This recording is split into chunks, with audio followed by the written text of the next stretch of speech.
working on content for it. That's why I'm busy.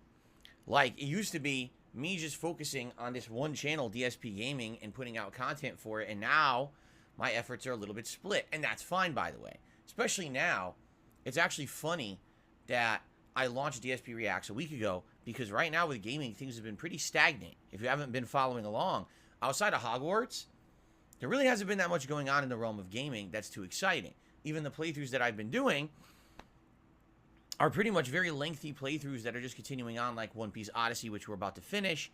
You know, Oblivion, which is going to be an insanely lengthy playthrough no matter how you look at it, because it's such a long Bethesda game. You know, there's a lot of games that are going to be long form and take a long time to beat, but you lose that hype once you head into hour 20, hour 30 of a playthrough. You know what I'm saying? Even Hogwarts. I've noticed that the last couple of streams that I played and the last couple of gameplay sessions after I uploaded those to DSP Gaming didn't get a lot of attention. They're not even getting 1,000 views on YouTube anymore. And that's just something that happens with long games. For what I've to understand, get this. If you take your time with Hogwarts, the game is 50 hours long. Yeah, 50 hours.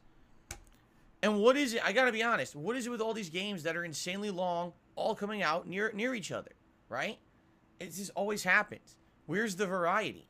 Why don't we have variety in these games where it's like, oh, here's an action-based game, here's a first-person shooter, here's a long RPG, and then they can all kind of balance off each other, right? Instead, you get a lot of the same kind of game or a lot of lengthy games at once, and what happens is they all drain into each other. You can't really get far enough in any of them.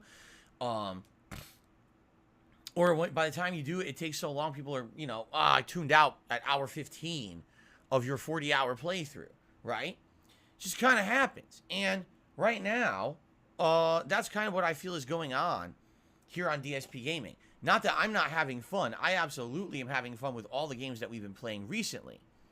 You know, when I'm wearing a red shirt, I probably shouldn't have a red background.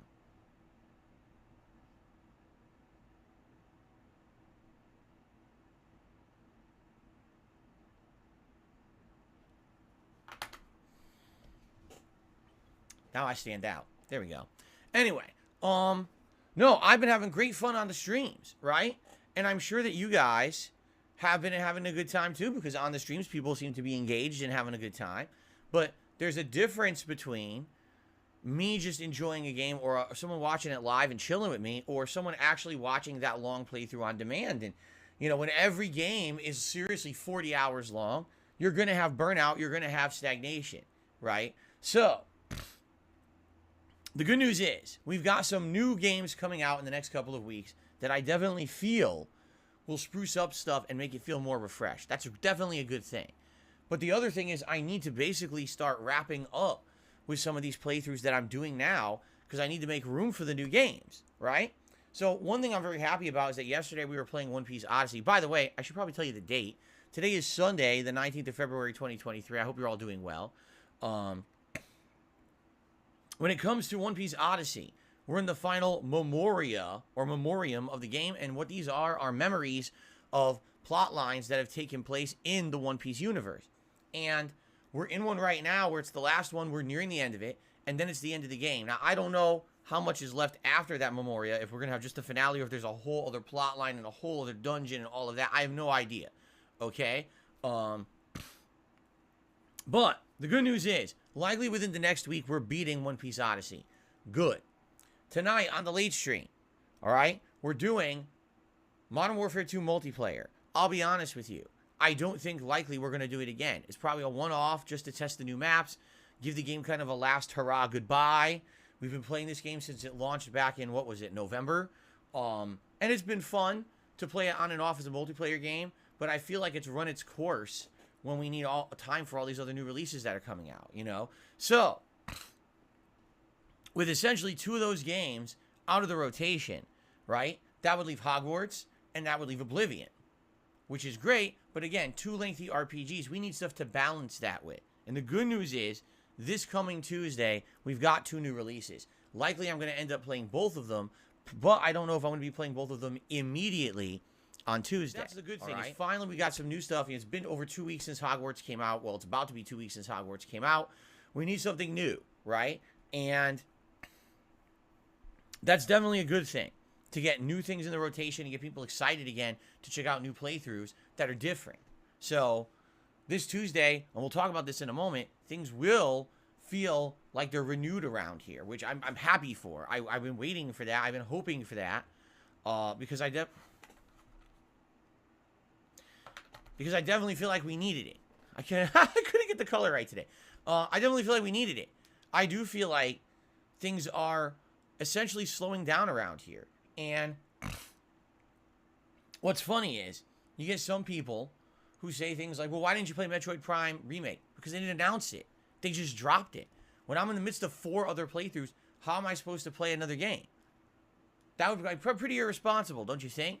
You know, so am I interested in Metroid Prime? Yeah, I am. I'd like to eventually play it again. I mean, I did play the game once many, many years ago.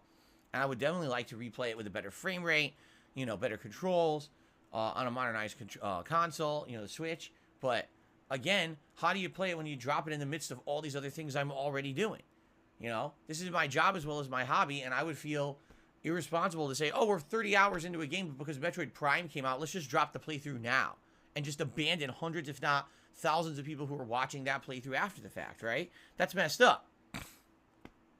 So, I hear you.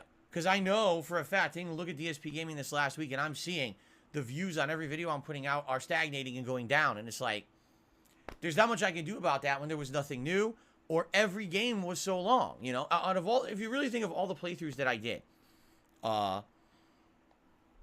seriously, if you take a look at all the playthroughs, let's actually take a look at the playlist that I put out recently, okay? Since this year started, right? Hold on, because YouTube is stupid. It only lists 10. Like, that's going to help me. Since the year began, we had playthroughs such as me checking out Need for Speed Unbound. Wow, that game stunk. And ended up only being a few parts, right? Because it wasn't very good. Resident Evil 1 Remake. Great game. Great playthrough. Only 13 parts. Speedy. Fun. Action-packed. Great. Signalis. Admittedly, not everyone liked that game. But it was also only 11 parts, 11 hours. Allows you to get through it and then move right on to something else, correct? Dead Space Remake. I thought Dead Space Remake was well done.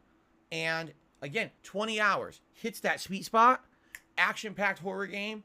Done. Amazing. Move on to the next. But people tuned in for it because it was fast-moving, right? But then look at all the games that came out after that. You know, I started playing Oblivion, Hogwarts Legacy, One Piece Odyssey, and now you see the contrast. You know, these are the games that I'm now playing and I'm in the midst of, and they're never ending. And I can totally understand why you get stagnation on the channel when the playthroughs never seem to... Let me put it this way. If you're playing a more faster-paced horror game, okay, and you miss a stream, you could miss a lot. Wow, I missed one stream 3 hours, and Phil's way in this next part of the game. I don't know how he got all these upgrades or how he got these new weapons or, you know, I missed a ton. You can literally miss an entire stream of Hogwarts or an entire stream of One Piece or, you know what I mean? You miss nothing. When a game has a trickle-feeding strategy, essentially nothing you do ever feels too important, right? So I understand that. That's also what they do with TV shows, with movies. They have different pacing strategies. And if you have something that just has a trickle pacing, nothing ever seems too important. Compare this to like a sports season, where in a sports season, there's like 5 zillion games. So if you miss 5 of them, it doesn't even matter. Like, it didn't even impact the season, right?